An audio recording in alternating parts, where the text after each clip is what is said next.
And you mentioned those guys were talking about the homosexuals in wrestling. Of course, there was that huge thing in the early 90s that I know WWE settled it with Patterson, Terry Garvin, and Mel Phillips. I think Patterson resigned. He was the head of talent relations, I believe.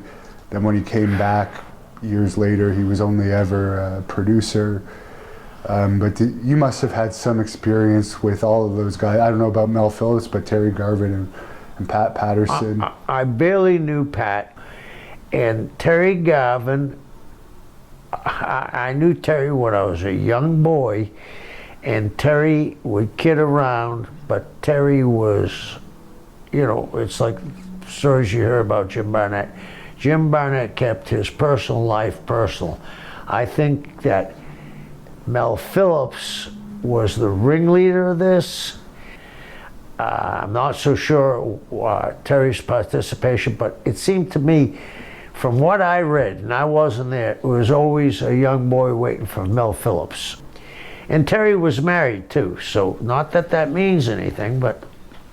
yeah, we don't hear much. We never really heard much from Terry Garvin after that. It kind of destroyed his career, but Patterson obviously was always tight with McMahon, so...